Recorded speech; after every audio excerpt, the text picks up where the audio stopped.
Bueno, a continuación le damos la palabra al doctor Benjamín Durán Bolívar. Él va a hablar a nombre de la Confederación de Trabajadores de Colombia, de la CTC, que es la más antigua, ¿no, doctor?, de las Confederaciones de Trabajadores de Colombia.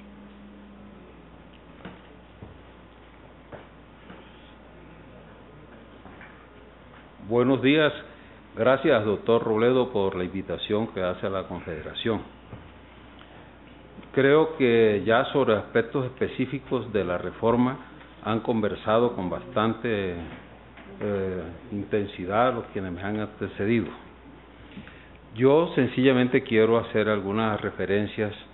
Primero, señalo que el doctor Salomón Kalmanovic en una investigación señala que en el país, antes de impuestos, hay una distribución inequitativa de ingresos. Después de impuestos, la inequidad se aumenta.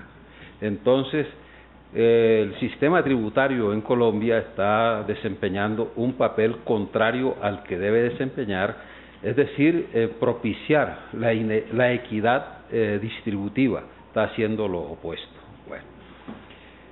También se ha mencionado en algunas intervenciones ya la cuestión de que mañana o estos días se comienza la negociación del salario mínimo. Aquí con el compañero Pedraza de la CUT, con los compañeros de la CGT, participamos en eso con alguna intensidad. Lo primero que señalo es esto. La Corte Constitucional señaló como parámetros para fijar el salario mínimo lo que es la inflación causada y la inflación futura, es decir, la del año siguiente. Señaló la participación del trabajo en la formación del ingreso nacional, del Producto Interno Bruto. Señaló también la participación del capital y lo que se denomina la productividad multifactorial, que es indefinida y corresponde a todo el proceso productivo.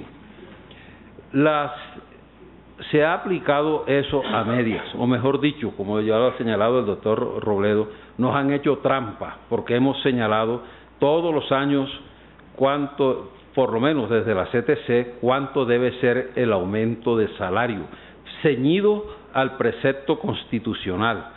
Pero resulta que el aporte que hacen los trabajadores al Producto Interno Bruto, eso no lo tienen en cuenta, solo tienen en cuenta es la productividad multifactorial. La consecuencia de eso es que hasta el año 2014 el crecimiento del PIB en los últimos 8 o 10 años fue de alrededor del 5%.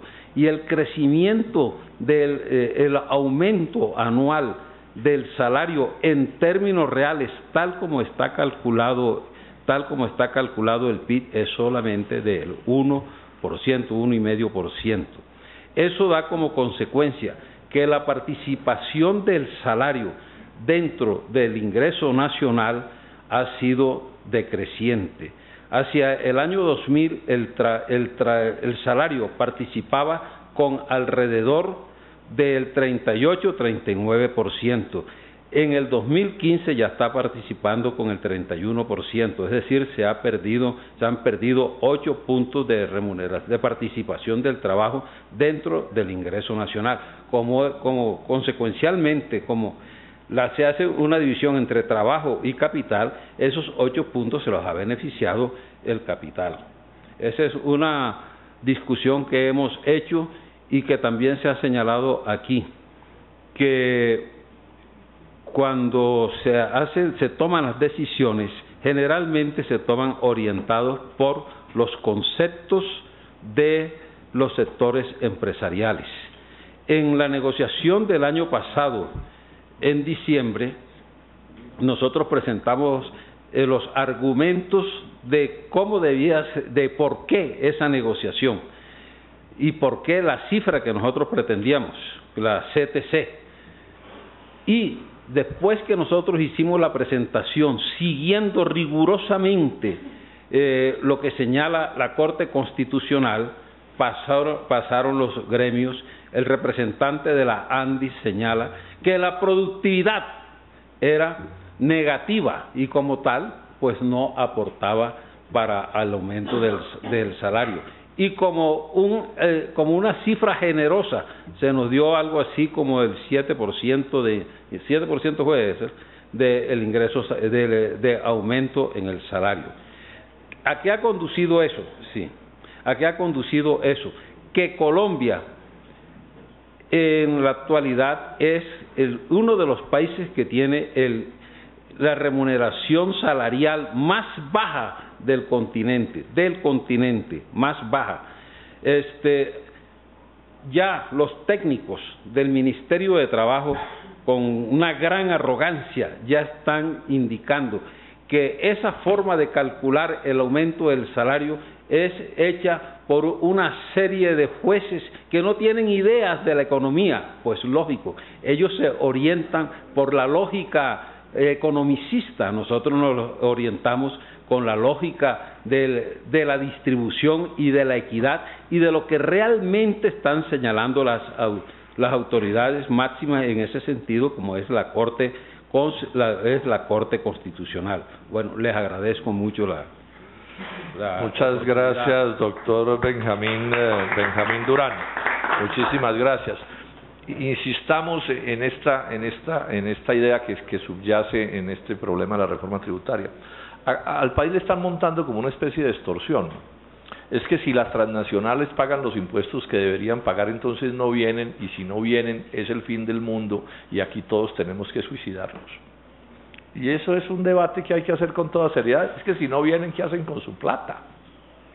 Sí, es que aquí solo se valoran los recursos de ellos, pero no se valora nuestro mercado y nuestras riquezas como si eso no existiera. Lo que sobra en el mundo no son los mercados, lo que sobra en el mundo es la plata, entre otras cosas porque los bancos centrales de las potencias no apagan la maquinita de hacer billetes y no saben qué hacer con la plata.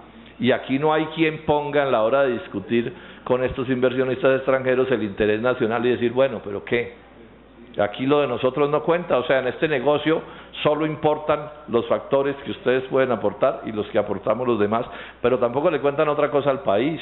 Si uno mira cómo es el ingreso y el egreso en dólares de Colombia por todo concepto, en los últimos 5 años salieron 70.000 millones de dólares más que lo que entraron.